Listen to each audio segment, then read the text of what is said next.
What's up, everybody? January 19th edition of the Fightful MMA podcast. Yours truly, Joe Ferraro, a.k.a. Showdown Joe. You can definitely find me online via social media at Showdown Joe. You can find my co-host, Sean Ross Sapp, online as well at Sean Ross Sapp. Sean, you and Matt Riddle, what just happened there? A great show. I just told you off the air, that guy's going to be a millionaire. I wonder why. He's going to be a millionaire. He's brilliant. He gets it. Like, a lot of people have this stigma, this weird thing. Like, he's a pothead. He's dumb. He doesn't get it. He's not disciplined. Man, that guy. I encourage people to look at his physical transformation over the past year, how he is a former 170-pound fighter who is now a ripped 210. He's picked the wrestling business up quicker than anybody but Kurt Angle, who was going into the Hall of Fame. So, well, when you say 210, aren't people's eyebrows going to raise? No, he cut a lot of weight before, and then his last fight was at 280 or 185 anyway. So, yeah. Yeah, well, he's a former veteran of The Ultimate Fighter, and I remember that smirk that he always had on the show. People either loved that smirk or they hated it. I personally loved it, and I used to talk to people all the time. Oh, that Matt Riddle guy is such a douche, and I'm like, no, he's not. He's actually funny, right? Oh, that smirk drives me nuts. What is he, the Joker? And I'm like, okay, like, just settle down. Just relax. Everything is fine. We're talking about The Ultimate Fighter Redemption coming out April 19th. You're one of the first few people to discuss it live, that the leaked cast. Have you heard anything else as to who is going to be on the show? Because I know we posted some stuff on FightfulMMA.com. Have you heard anything else regarding the show? Let me pull up this cast real quick. But, I mean, of course, I heard the Jeannie Browning thing, and I was like, well, that's the ratings ploy. And, hey, it should be. What's the harm in having one guy that does that? One guy to reach out and grab your name. And, a couple of the current UFC roster members like Krause and Cummings. Of course, Gerald Harris. I've heard names like Eddie Ellis, Mike Ricci, Justin Edwards. Jesse Taylor. And he's a guy who pissed away his UFC opportunity. Yeah. He had an opportunity. He pissed it away by doing some dumb stuff. Gilbert Smith, Dominic Waters, Cajun Johnson. The Cajun Johnson one is interesting to me because I don't know that he ever really lost his way out of the UFC. But I'm kind of surprised that after how I don't know if you've seen how much he criticizes the UFC. When CM Punk was doing one of those Q&As that they do on stage, and the UFC for some reason never screens people for how intoxicated they are before the show, Cajun Johnson was the only one that seemed like really sober, and he was pissy with CM Punk. He was like, I got hurt in the UFC, and you're getting a shot that belonged to me. And Punk was like, who are you? It was Cajun Johnson who had won his last two fights, but the thing is, nobody knew who he was. Nobody knew who the dude was. He had only fought he fought in Canada, the Philippines, Japan. He had only fought these Asian fighters who probably didn't belong in the UFC anyway. People just didn't know who he was, but now he's getting a shot on The Ultimate Fighter. Again, he was in Tough Nations on Team Canada. There was if you look, I don't mean to cut you off real quick, but his stint on the Ultimate Fighter Nations was unbelievable. It was fantastic. It made him a pretty good name for anyone that actually watched the show here in Canada. That show did not get very good ratings, and I'll say it now because they're no longer around, but I blame UFC Canada for that one. It was just a debacle with how they promoted that. We did our best at Sportsnet, but they handcuffed Sportsnet at the time. So hopefully it'll change if they ever do it again. But his stint on The Ultimate Fighter was an extremely heart-wrenching, emotional, because when they get that close-up camera, the angle with the light and stuff like that, and then the guy's telling their story and how it feels and how he grew up or how she grew up, whatever it is, his was really, really emotional, and it kind of froze you as a viewer. So it did give him a little bit of a boost, but other than that, like you said, his name value wasn't making much noise afterwards. What this says to me is maybe they're taking a little more of a WWE approach. WWE's approach has always been like, there is never a bridge that is burned too badly. Now, they never brought back Randy Savage and stuff like that, but they brought back a lot of guys that they had issues with. Like Sable, Brock Lesnar's wife, sued them They brought her back. Cajun Johnson was at their Q&A trashing the UFC. Jesse Taylor, as I mentioned, Joe, pissed his way out of the UFC. Gerald Harris, for whatever reason that we've talked about on multiple occasions, was not brought back. That there's some reason they didn't bring him back. Junie Browning, PR nightmare.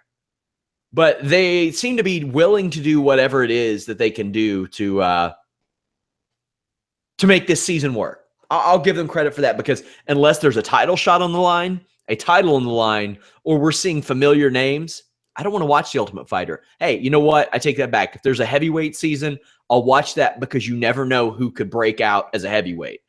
You remember watching those heavyweight fights on Tough 10? Oh, yeah.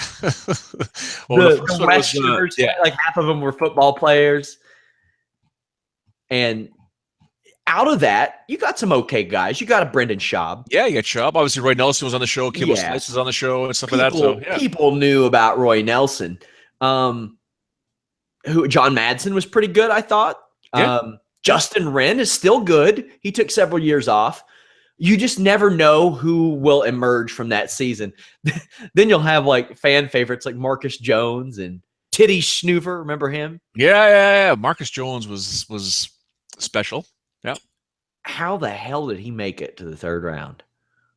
Yeah, you're right. Absolutely correct. I mean, but there's a lot of psychology that goes into selecting the very few people that actually make it onto the show, because I know a lot of guys that have applied to be on the show that deserved wholeheartedly to be on the show, but the producers are looking for something completely different. And, there were two guys here, friends of Sean Pearson, who, to be honest with you, one of them was, we could simply say was, I won't go as far as saying he's a criminal, but his good friend, let's just say, is a high-ranking police officer. So you would have had an interesting sort of leakage of a story that could have came out of there, especially on the actual show. I don't know if Pearson last night basically said that I think he wanted to be on the show but didn't get selected, but he would not, in my opinion, would not have been a good guy to be on that show, because he admitted it. If Junie Browning did what he did to like, if anyone threw a bottle at Pearson or whatever, Pearson's not that guy. Cameras or not, his ego and his integrity, his whatever, comes first to whatever the UFC wants. He'll throw a bottle back at somebody. I've seen the selection process play out firsthand. One of my first coaches, Sean Asher. Now, his wins, questionable competition. I'll say that. I'll admit as much. He's a bit of a hometown star out here. He had tried out for the Ultimate Fighter about 3 years ago. What season was it? Either way, he was like 34 at the time. It was Ultimate Fighter season 19. He didn't get selected, but the guy that he had just beaten a few months before that did. And he got picked. It was Doug Sparks, the one who wore those weird ears into the house. And that was the reason he got picked, because he wore some funny ears. And then Doug Sparks got his ass kicked in like 3.5 minutes. So I've seen that type of thing play out. And later, your boy, Misha Serkinov, would go on to beat Sean Asher, basically for a spot in the UFC. So to hell with both of you guys. It's funny. I don't know if you heard the podcast with Liza Theodora. Whenever he trains with Misha, it's a bit of a challenge. I mean, Misha to a lot of us, is extremely talented in our parts over here. He's extremely talented. He's just a great fighter. But it's almost like we don't really see him too much as a fighter, as a mixed martial artist. We see him as our boy. Like we walk down like some of the higher end establishments, clubs, sort of those like high end restaurants that turn into clubs at night. He owned by a lot of the same people. He was the head security guy, and we always knew him as this guy in a suit that just looked like if stuff was going to go down, you just looked at Misha and it was over. That's what we know him as. And we always knew he trained at Extreme Couture here and a bunch of other different gyms and stuff like that. But this is a guy that we now see him in the UFC. We're just kind of like, we always knew he was our boy. We always knew he was tough, but damn, look at what he's doing now. Wow. Like danger. Yeah. Like, man, he's really excelled too. I was so happy that he beat Krylov. You're not letting that go, eh? I was so happy. What do you think's going? I'll ask you this straight off the bat. This Ortiz Sonnen thing. What do you think's going to happen? Well, I was going to eventually transition to that. I'm ready to talk about it now. I'm ready to approach this situation aggressively.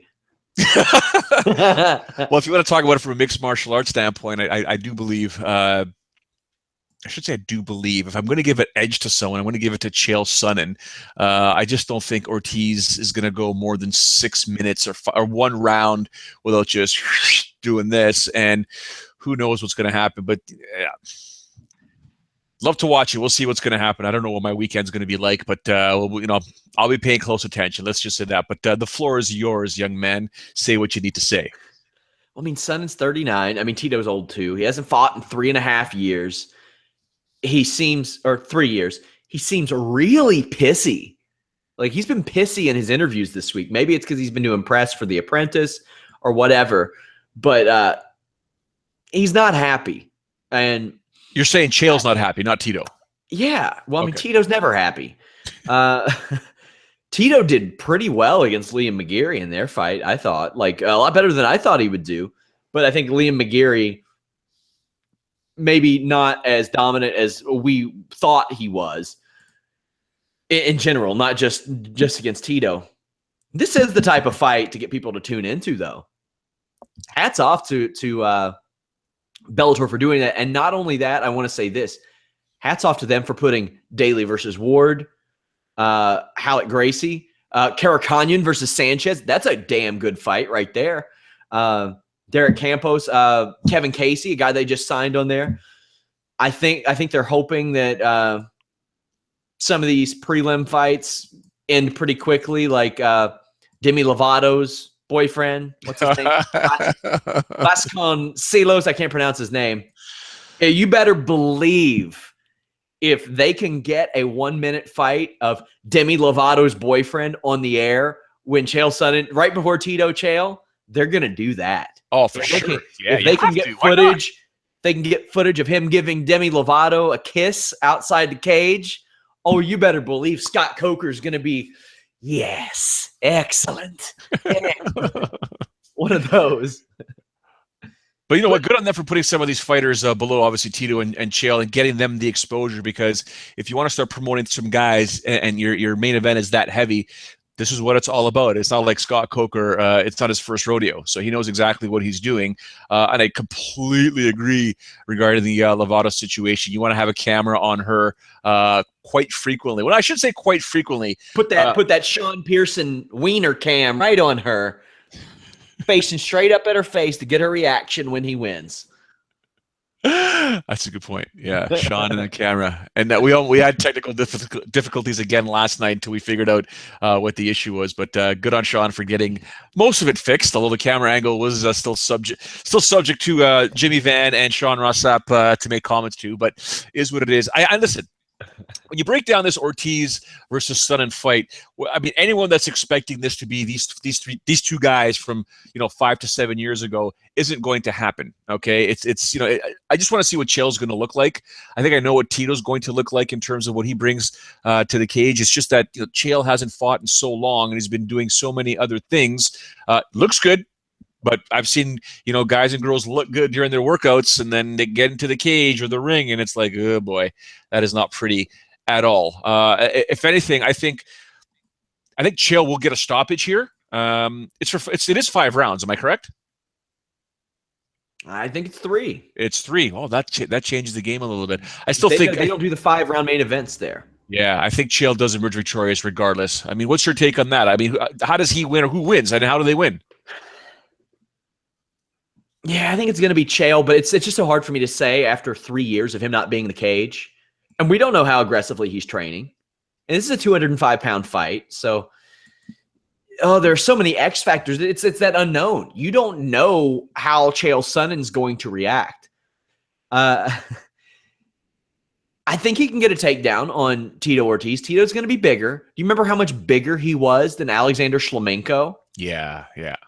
I mean, he was huge in comparison. And Chael's a bigger 185er, and Shlemenko, I feel like he's maybe a smaller version, a smaller 185er, but I think Chael's getting the takedown. I think he's going to grind him out. I think that Chael probably stays more active in training than Tito does, because I don't think Tito thought he was going to fight again until Chael signed with Bellator. That's a good point. That's a very good point. I think Tito did train, but not to the extent that he would be training consistently and regularly to be called up on short notice. He probably hasn't done that in years. I don't know if Chael's been training as much as we all think as well, right? Until he actually, there was conversations that he was going to be with Bellator, and then when was he going to fight? Right, because the guy's busy. The guy's always doing something. He's always got one hand in one pocket, one hand in the other pocket. He's always got meetings. He's always doing this or that. So Chael's a busy guy. He likes to stay in shape, but he's also a dad and stuff like that. So it all depends. But I am intrigued. Unlike Mr. Pearson, who could care less about this fight, I am intrigued. I'm looking forward to seeing how it goes down. If I get a chance to watch it live, I'm definitely going to watch it live. One thing we heard, Johnny Hendricks. Johnny Hendricks is now moving up to 185 pounds. He's taking on Hector Lombard, another guy who used to compete at 170. According to Pearson, he doesn't buy the fact that make 170 or 171 pounds. He thinks he can. He just thinks there's too much stress going on outside and outside of training that prevents him from doing it and not being able to get his training in. For guys like you and myself, good. You're 185 pounds now. You really have no excuses. So let's see you do it now. He had a shitty nutritionist too. Let's be honest. The nutrition guy, he's had like he's had guys miss weight like 3 or 4 times. Like, how? I want to say no disrespect to him, but Jesus, man. Like, and he's calling it, like, I saw that Ian Kidd, who was, man, he knows his stuff when it comes to weight cutting. He's writing a book on weight cutting. He had some interactions with Nutrition's PR guy. It's like, who are you to be criticizing Lou? And he's like, well, I'm writing a book about it. So a little bit. And they've had like this back and forth, like with George Lockhart and stuff. Well, maybe I'm mistaken. I don't remember George Lockhart's guys or Mike Dolce's guys missing weight. Maybe I'm mistaken. But when you got 3 people and you got like Pettis eating steak and eggs the day before weigh-ins and he's missing weight. Oh, okay. Yeah. Call that out there. I think Hendricks' utter lack of giving a shit has a lot to do with him not making 172. And hey, if you're going to fight at 185, Lombard's a good opponent to fight at 185. He's a smaller 185er. Yep. This is the right fight for both of them, because this is a fight that could have happened and probably should have happened at 170 pounds. It's happening at 185. If less of the weight cutting was happening to begin with, more of this stuff would happen. But I think this is a good fight for both of them. It's a good opportunity. The UFC saying one of these guys has got to win, unless it's a draw. That'd be funny. That's what happened with Fitch and Penn. They were like, one of these guys has to win, right? No, apparently not. So there you go. But one of these guys will win the fight, and that's good for the UFC. That's good. They can continue the push for one of these guys, and one of them can appear in a co-main event. This is on the Halifax card, right? Or yeah, is it's exactly 1 month away today. Shaping up to be a good show if they can get an opponent for JDS. Yeah, that whole Stefan Struve thing. I knew a bit about not an injury going into this fight, but a previous injury. And when I saw the news that he had withdrawn from the fight, I'm like, I think I pretty much know what that injury is. It sucks, but this Hendricks Lombard might actually be the main event, because I don't think. I don't think. Give it to Elias. Yeah, they should. That way he gets that 10% that's mandated by Halifax. Where like the main event, I think the main event fighters are supposed to take in 10% of the revenue for that show. I think that's mandatory there. No, I didn't know that. That's pretty cool. Okay. Something like that. I think I saw John Nash talking about that on Twitter. Give that to Elias. We may never see him on the podcast again, because he'll be out spending all that money on like ring girl robes. But he's such a gangster. Oh, that yes. robe was classic. Him and that hair and little shades. Listen, I liked what he was saying when we were talking in the podcast a couple of days ago about, look, GSP is not around anymore. He may not be coming back. He might be coming back, but someone's got to take that torch from George St. Pierre and be the man in Canada. That should be me, he said. I said, that's a fantastic idea. He's like, I don't want to fight in Buffalo. I want to fight in Halifax. I want to fight in Edmonton. I want to fight in Toronto. I want to fight anywhere and everywhere in Canada. I want to be Canada's guy. And he's got this new thing that he's doing right now. Because 2 weeks ago, or sorry, last week when we were talking in the podcast, he was in LA filming some stuff that he's making very clear could be a game changer. And he kept bringing up the name Ronda Rousey and what she's doing and how she did it. He's going to do the same and more. And I was like, okay, you want to share more? He's like, nope, can't do it. Not yet, not yet. So there's a guy potentially that has the opportunity. He just has to catch some lightning in a bottle. That's how George did it. He's going to catch some lightning in a bottle because he's got the look. Elias definitely has the look for sure. I would love for them to develop a new big Canadian star because that market was on fire. And you know what? Putting George St. Pierre on a damn show there and then putting that person in the co-main event or the third from the top, that's the way to do it. But for some reason, allegedly George St. Pierre ain't worth $10 million. That's a steal for GSP, especially if you can make more stars off the back. It's an investment in your company. It's an investment in that market, bringing GSP back. Because when you bring GSP back, you bring some lapsed fans back. When you bring some lapsed fans back, you familiarize them with Elias Theodoro. You familiarize them with anybody else from Canada. You load that card full of them. And then when you go to Halifax, you go to Montreal, you go to Vancouver, you go to wherever you go, you've got somebody that can co-main event or main event that show. You put GSP in the Rogers Center with 60,000 people, then you go somewhere else. You've got a lot of eyes on that show. I think eventually they'll get it. Eventually they'll need to get it. But I don't know why. I just don't understand. It's an investment, and he's worth the $10 million in general. But I mean, when all this, I don't see why it's that difficult to understand for this company. It's shocking to me. Well, look who George is represented by, and look who owns the UFC. That's a good point. Also, right. Look who his sponsors are. Big, right? So, I mean, the whole Under Armour versus Reebok thing, WMI and IMG and CAA, it's just... Elias made it clear in that very first podcast. He goes, it's much more than just the fighters. It's the people at the top that are sort of looking over all of us, that are sort of feuding, that are causing all potential issues here. So we'll see what happens. I wanted to get your thoughts though before I move on to something that some of the announcements made for the UFC Fight Night 107 card in London. PEDs in mixed martial arts. Prior to USADA, currently with what's happening with USADA and what's probably going to be the future as changes are made, do you think PEDs were as bad as people were saying prior to USADA? Was it higher? Was it lower? Yes. You think it was that bad? Yeah. Oh, yeah. It was insane. I think there's still some people that are trying to skirt around the issue. I don't know why they would at this point, but yeah, it was real bad. It was real bad. I personally trained with fighters who I would go visit, and I'd do a story, an interview or something. And you could tell. Like, there's a difference. Like, I've seen like top skill levels. Then I've seen and in training, it affects somebody like me particularly because I don't train full time. I don't experience that. But you can just tell. And people that had been popped or would later pop for PEDs. And you'd be like, well, that makes sense. Yeah, I think it was even worse. And it does throw things into question when a guy like Brock Lesnar fails 2 drug tests and you see how he looks. And I think in general, he's a genetic freak, but I think as he got older, maybe he had a little bit of help. I look at I think it is ridiculously prevalent. And now you see it, in baseball, you're a baseball fan. If it was that prevalent in baseball, imagine what it was like in this sport.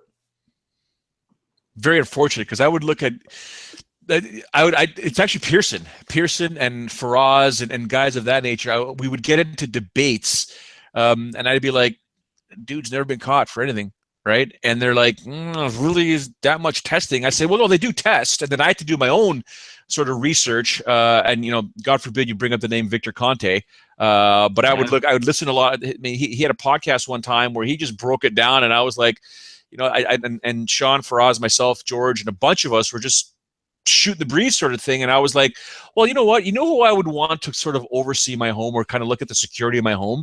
A guy that specializes in breaking and entering. Because then he would look at my home and be like, you know what? I know what you need to do for this window, this door, this area, blah, blah. And people were like, oh, Victor Conte is a bad guy. And I'm like, not necessarily. He's the guy that caused all the havoc. He might be the guy that can sort of help out and be like, yeah, look for this, that. And that's when I learned about, the carbon isotope ratio testing. Yeah, and that changed my mind. And that's obviously when you started putting 1-on-1 together. This was way back when, but you start putting 1-on-1 together where it's like, wait a second. These guys are fighting on January 21st. They're being drug tested only on January 21st. Ding, ding, ding. Bust out the calendar, bust out the calculator. Guess what? Cycle off. You're not going to pee. You're not going to take blood from me. That's going to show anything. If you fail a drug test that you know is coming, you're a moron. But that was before we really realized, wait a second, how can this guy possibly fail when he knows or she knows that the testing is happening on this day here? And I use the cheesiest analogy all the time, Sean. If someone's going to test me for caffeine or coffee, and I have to make sure that my levels are a certain amount, well, give me the date, and I'll know that I'm going to pass that test because there'll be no caffeine in my system. You test me right now, I'm going to fail. Whatever the limit is, I'm going to fail. We talk about Matt Riddle, and this is a guy. Imagine if they fired a guy off of 4 straight wins for failing marijuana tests today. Imagine how people would react just a few years later. Yeah, you're right. People would be up in arms when we got guys that are doing PEDs. Now, hey, Brock Lesnar's a really good example of that. Tested in college, the NCAA level. Tested in the WWE. We don't know to what degree. Yeah. Tested in the NFL. Tested in the UFC. He had never failed a test. And we could always have that to fall back on. He had never failed a test.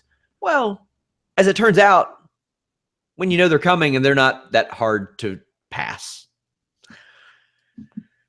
And I mean, it makes you wonder with a lot. Anderson Silva. You could look at him physically and say, he's not on anything. Well, as it turns out, maybe he was. Maybe he wasn't, but maybe he was. He was at least at one point. Man, it's really unfortunate. And you hear, there's that quote, everybody's on steroids. Everybody's on steroids. And then Conor McGregor fired back with, the boy's not wrong. Everybody is on steroids. And they're not wrong. Because I used to give everybody the benefit of the doubt. Now I'm suspicious of everybody. Yes. That's what USADA has done.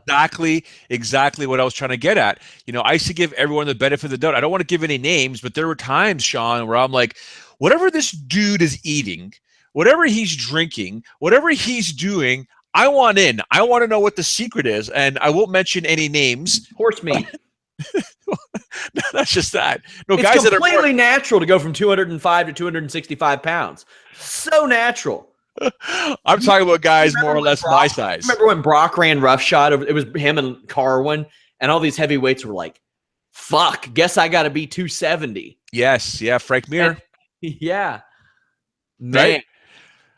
But I would look at these guys, and I'd be sitting there in the, I'm with the Sportsnet crew, and we're sitting there, we're watching the weigh-ins, and boom, this guy comes on, steps on the scale, and I'm like, holy smokes! Like, what do I got to eat? What do I got to do? I know I got to. I train as much as I can, whether it's weights or jits or boxing or MMA. I'm doing the best. Like, holy smokes, man! Like, I want to do, and I would get a picture. I get people would be, I won't mention names, fighters, managers, blah blah.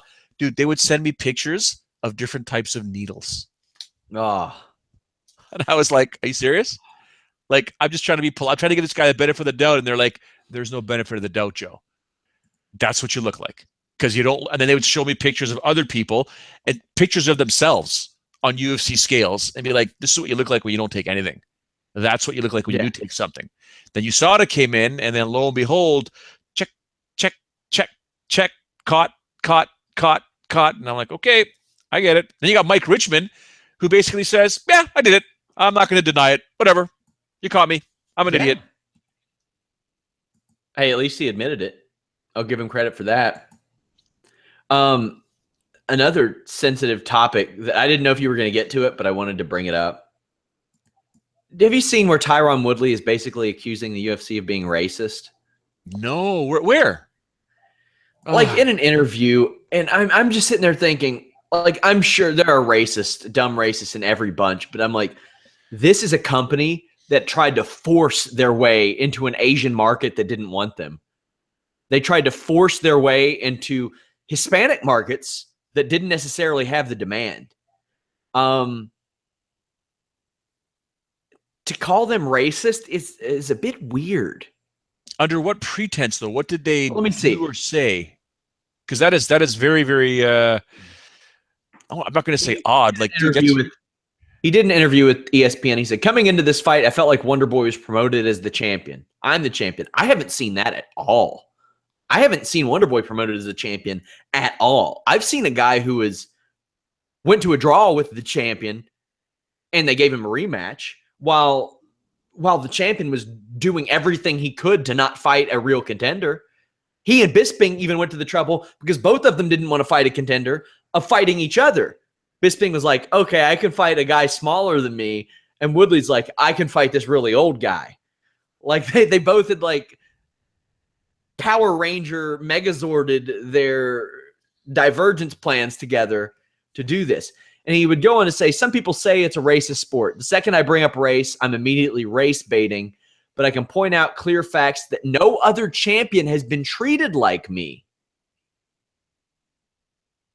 What does he mean by that? Treated like he says, think about it. The second John Jones slipped on a banana peel, they can't wait to throw him underneath the bus.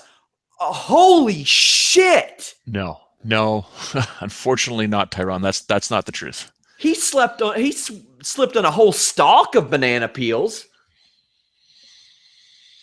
Man. I don't know where. I mean, you can look at John Jones and realize that John Jones is the architect of his own demise. And I don't mean, if for every valley he fell in, he actually had, he created a sinkhole that created another one, and that sinkhole created another sinkhole. Well, John just kept falling and falling and falling. I mean, every time they would bring him back up, it was him. It wasn't like the UFC did anything. I mean, how many chances did they have to give him? Right? They gave him. He cancels UFC 151. Dana says he's the reason why it was canceled. He wouldn't accept the fight with Chael Sonnen. That does that to UFC 200.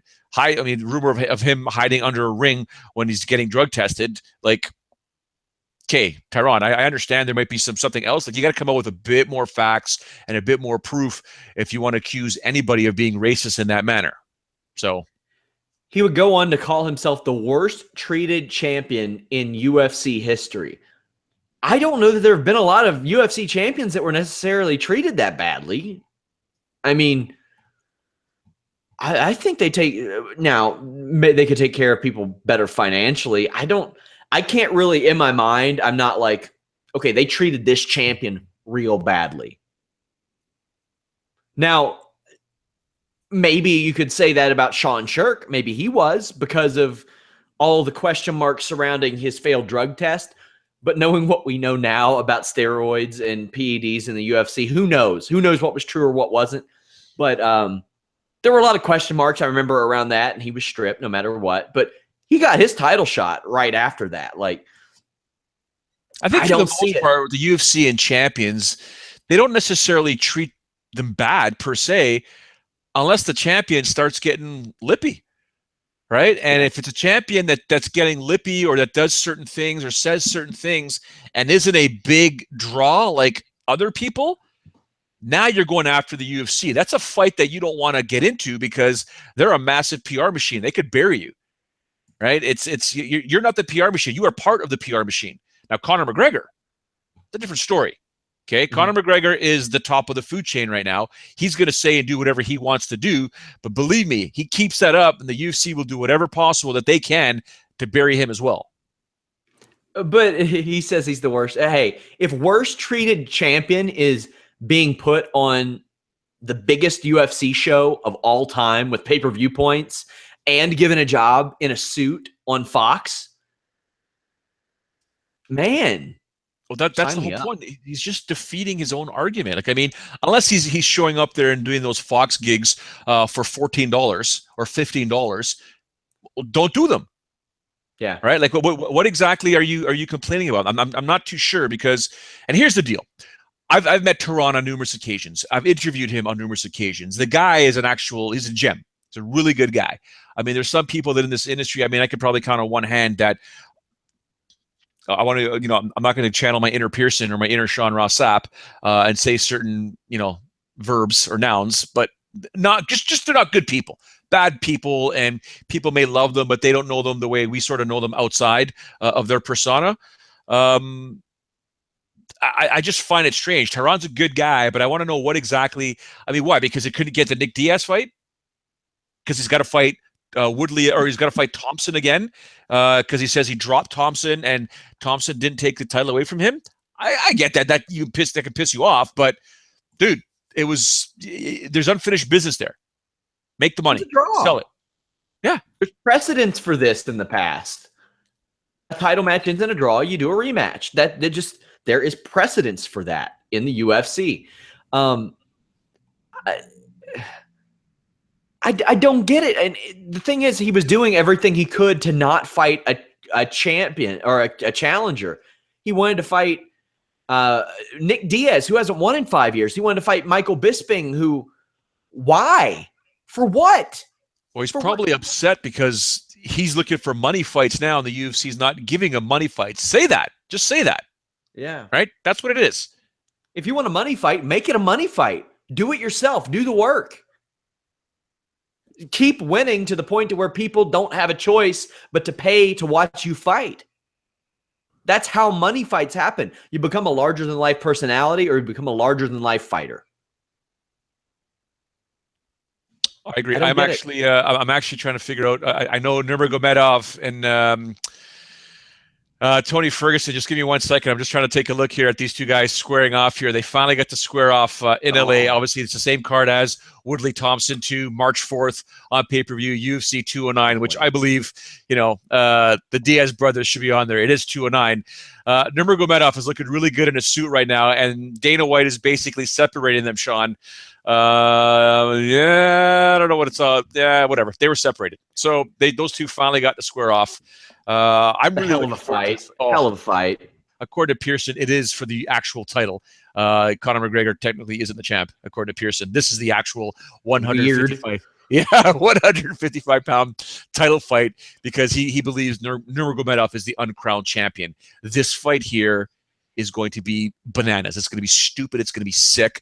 And I can't wait for March to come around because this is the fight that I really wanted to see next to Cody Garbrandt and TJ Dillashaw, which you're probably not going to see until 2019 because of the Ultimate Fighter. So, you know what I hate is when people are like, I hate that they had to make this fight because it's picking off a potential contender. So? So? Isn't that what we're here for? Is to watch the best fight the best? And Khabib passed up. You want to talk about people I respect? There's one thing about passing up fights. Khabib passed up a fight with Jose Aldo, which would have made him more money than this fight. Without a doubt. And the reason he did it, he said, I'm not stopping till I fight this guy. This guy who's been saying he wants to fight me, that I've been saying I want to fight, and that everybody else has been saying that they wanted to see. He said, because if I fight Jose Aldo, people will say, well, what about Tony? We're going to find out what about Tony on March 4th. I respect that a lot. I don't respect what came out where it was like, well, his daddy says that he needs to take a rest. Well, isn't that the worst when the dads get involved? Here's a fun one.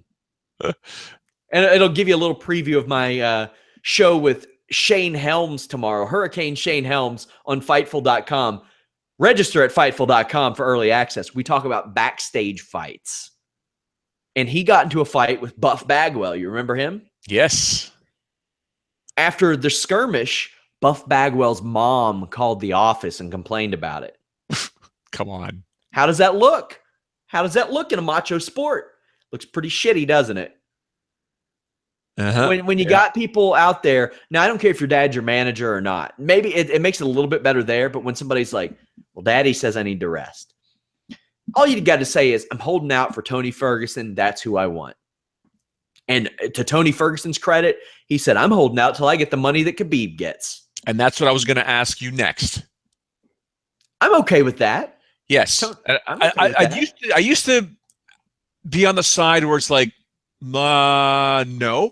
You sign the contract. This is fight number 3 of 5 or 4 of 7.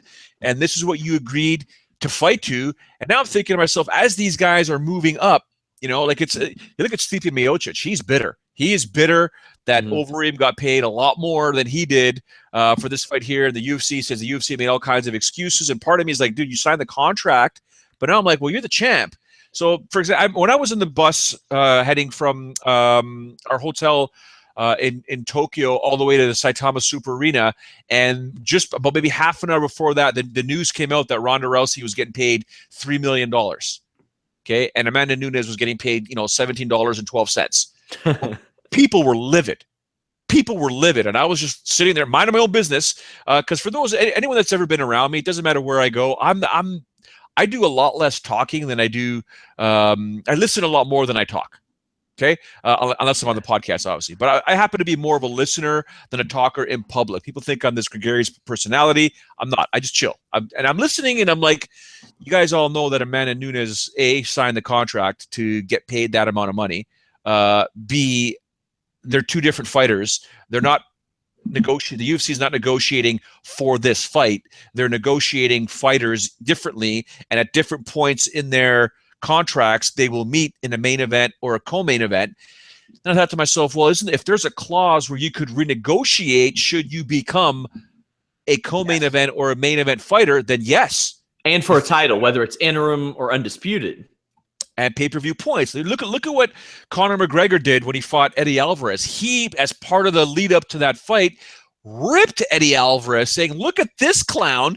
He didn't even renegotiate to fight me on this card here. He's getting paid the same amount of money. And Eddie was just kind of like, boom, deer in the headlights, like, oh my God. I'm okay with the money, and the crowd booed him. Yeah. A video game should not get this better than the UFC does. I used to. I don't get to play it as much. I work every day. But there's a game called World of Mixed Martial Arts 4. It's made by a guy named Adam Ryland, Grey Dog Software. It's a text-based simulator. And when you negotiate contracts with your fighters, there are scales. And it's like, here's your win bonus. And then it's got like percentage. Main event fight adds 50%. Title fight adds 50%. Title defense adds 50%. Pay-per-view adds a certain percent. Like, that makes a lot of sense. Hey, if you're in the main event, you get this. What's this game called? Plus, World of Mixed Martial Arts 4. It's fantastic. This game helped me scout Chris Weidman before I knew who he was. How so? It predicted that he was going to beat Anderson Silva twice in a row. 2 years before it happened. Come on, it did not. I swear. They make mods for the games. People add the stats and stuff, and you progress. And he ended up challenging Anderson Silva for the title in this game that I had simulated, and he beat him twice in a row. Wow. Beat him twice in a row. Unbelievable. Yeah, well, Chris Weidman now is fighting Gegard Mousasi, and Mousasi is going into New York State to take him on at UFC 210 in Buffalo. I believe that is the first bout that is announced. I don't like Chris. You think it'll actually happen? As in Weidman actually showing up to the fight? Yes. I hate you, Sean Ross Sapp, because I never thought of that. That's a very, very good point. Very, very good point. I'm going to say yes. And even if Weidman is somewhat injured, which most guys and girls are when they show up to fight, there is some injuries or nagging injuries. This is an opportunity for him to remain relevant in this division as the former champ, and he's got to get back up there I mean, this guy's taken 2 beatings back to back, Luke Rockhold being one, and then Yoel the second time. So he's going to have to do something to remain relevant. He can't let guys like Gegard Mousasi, who, people were like, this guy's got no business being there. He disappears, comes back, disappears, comes back, and now he's inching his way up there. He can't afford to let Gegard Mousasi bypass him in the UFC's eyes. So I think he'll figure some way to show up there. But, call it the Sean Ross Sapp theory. Maybe not. We'll see. He's pulled out of like 3 or 4 fights in the last couple of years. Yeah, about 3 or 4 fights in the past 2.5 years. So they're just guys that, and even when it's not his fault, I think Belfort pulled out at one point too. I can't remember, but guys like Daniel Cormier, they just can't get in the cage. It's unfortunate. Belfort's fighting in Brazil versus Gastelum. Yeah. Do we need to talk about this, Sean? Yeah, I like that fight. I like that fight too, except it's in Brazil.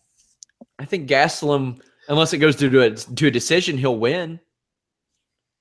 I don't like this fight being in Brazil for Vitor Belfort's sake. I don't want to explain why. I think you know where I'm going with this, but because of a needle up the ass or because of the judges being blind? Can you give me a C? We'll talk about Matt Bevin in a bit. I want to shoot on him a little bit, but Belfort turns 40 this year. I remember when he was 19 in the UFC.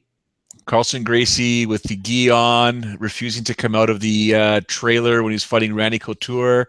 I remember what he did to John Hess, bouncing his skull off the mat in Hawaii. I remember Vitor Belfort. The baddest man on the planet, John Hess.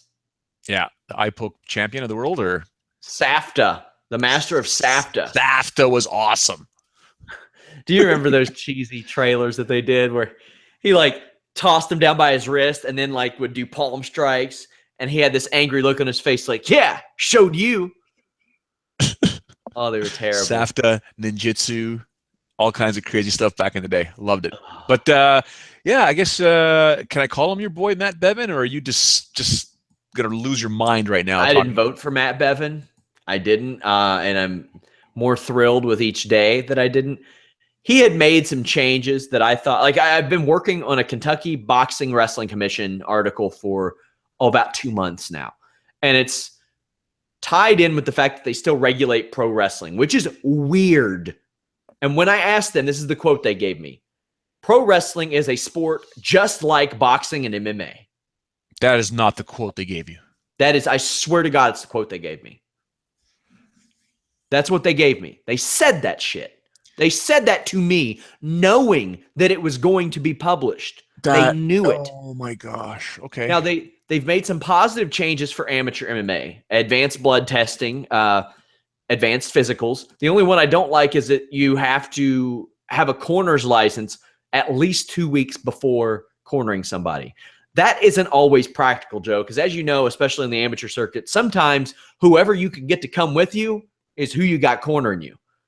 Sometimes people just don't know 2 weeks ahead of time. Correct. Yeah. That I don't like. If they have a corner's license already, then whatever. Then Matt Bevin goes on Twitter. Matt Bevin is the governor of Kentucky. And he says, the UFC needs to fix these rigged scorecards. And I'm like, this is the guy. This is the guy who appoints commissioners to the athletic commission. He is accusing governmental conspiracy here. These judges are paid by the state, correct? Correct. He didn't reply. I offered genuinely, I said, here's my contact information. If you would like me to educate you on the matter, I would be more than happy to. Please don't say this in public again. For the sake of my state, please don't say this again. Needless to say, my Kentucky Boxing and Wrestling Commission article pushed back a little bit further. Yes. Well, that makes sense now. Yeah. Because I got a lot more stuff to talk about. That's disheartening, Joe, because people, this ties in with the Meryl Streep thing. People don't know what they're talking about, and they talk about it. And there are people like, well, what's it matter? What's it matter? We should be happy that Meryl Streep's even bringing up the UFC. No, we shouldn't. We shouldn't be happy. Should we have been happy when John McCain spoke about it and called it human cockfighting, which is redundant, by the way. It's just human fighting. We're not dressing up as chickens and fighting each other. But should we have been honored that someone of John McCain's stature would even bring it up? Because any publicity is good publicity, right? Hell no, it's not. I hate that line of thinking. And I got that from the Matt Bevin thing too. People were like, well, the governor's talking about it. Like, governors have been talking about MMA for a long damn time, and it's rarely been good outside of New York. It's upsetting to me, Joe.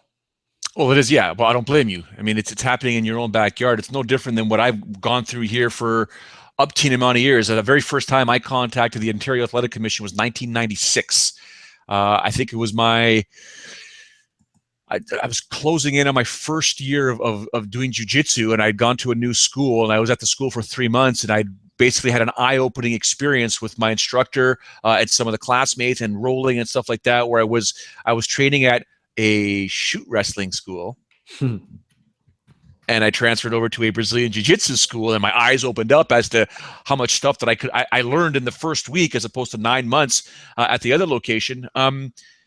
And that's when I started talking about, listen, I want to fight. And they're like, you can't fight here. I'm like, what do you mean you can't fight here? I want to fight. Let's just put together a card and we'll figure something out. No, you can't. It's illegal. It's not. And then I started learning about mixed martial arts and learning about sanctioning and regulating and blah, blah. And that's when I really got into the sport big time. 1996, first time I contacted the Ontario Athletic Commission.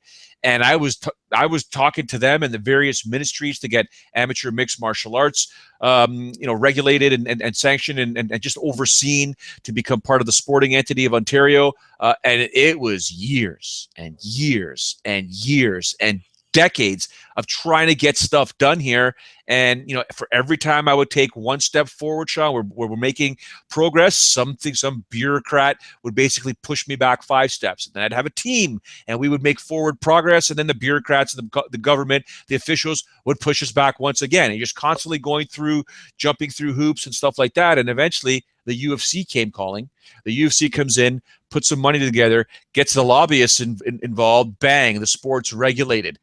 Bang, the sports sanctioned. And I thought to myself, oh, is this how this works now? Okay. Got it. Noted. It's disheartening is the best word I can use for something like that. Yeah, it's just government. There's layers and layers and layers the way they work. But again, like you said, people that don't know what they're talking about, please just don't talk about it.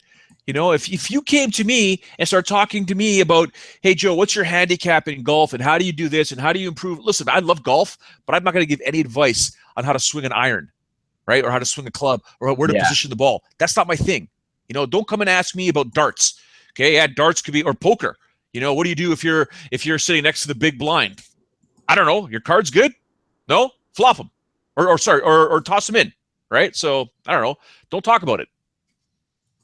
Hey, that's how I try to avoid looking like a dumbass as much as possible.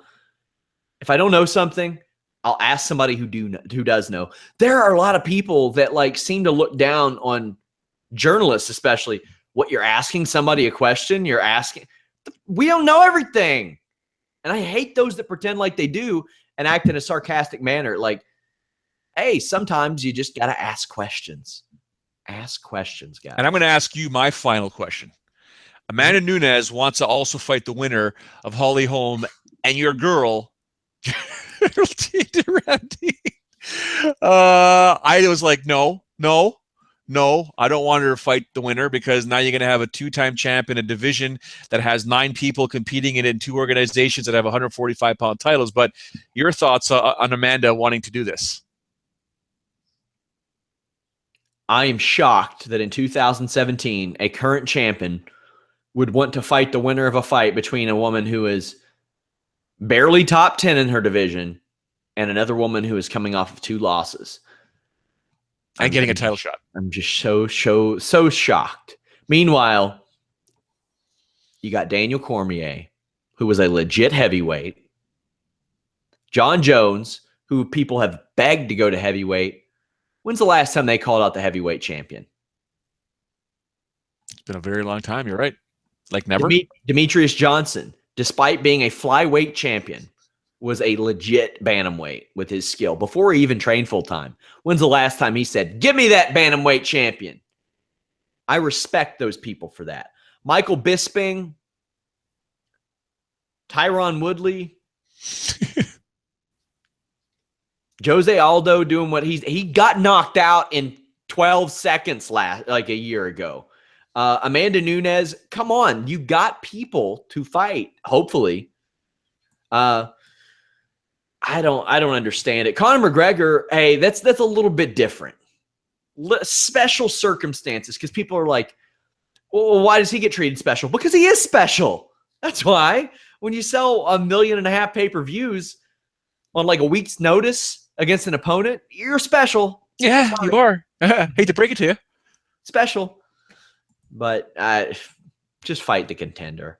Just fight. Now, hey, if Shevchenko wins, maybe I understand that a little bit, because she beat Shevchenko, last year? Uh-huh. So, sure.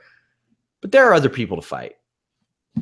All right, before we let you go, what else is going on in the world of Sean Ross Sapp? Because you got about another 14 podcasts to do this week. What isn't? Me and Matt Riddle had a fun conversation today. Register for early access to that. And Shane Helms' show. We're talking backstage fights. I'm talking like Goldberg versus Jericho, Shane Helms versus Bagwell, Ric Flair smacking Eric Bischoff around, Booker T and Batista, Joey Styles, former announcer, blasting JBL in the face. Lots of fun stuff there. We've got so many Royal Rumble features. Some of you may just be MMA fans, but if you want to check out some cool Royal Rumble features, it's the kind of match that transcends wrestling. We've got more than anybody, period. So, and of course, all the great stuff from Joe, Sean Pearson, Elias Theodorou. We've got all your coverage of MMA, pro wrestling, boxing events. Carlos Toro did great work at the DeGale Jack fight at the Barclays Center. He was there live last week, got some exclusives. Fightful.com should be your one and only destination, because we got it all, my friends. Absolutely. Make sure you guys check out FightfulMMA.com as well for all of the stuff that we do. There's so much stuff going on all these sites, but Fightful.com, the mothership, even I can't keep up, and it's my job. It's so fantastic. But on behalf of Sean Ross Sapp, make sure you do follow him on social media at Sean Ross Sapp. Yours truly at Showdown Joe. We want to thank everybody for tuning in. Tomorrow, it could potentially be a mystery time and a mystery guest. I'm still trying to figure out what is happening with yours truly and my schedule for tomorrow. But like I always say, as soon as I know, I will let you all know. Make sure you do follow me on social media at Showdown Joe. I will tweet it. I'll slap it up on my Facebook. I might put together a picture for my Instagram. I'm not sure. But other than that, thank you, everyone, for tuning in. And make sure you do check out Sean Ross Sapp's podcast, because I'll be tuning in. I want to know more about that stuff that happens backstage. Thank you, everybody. Ciao for now.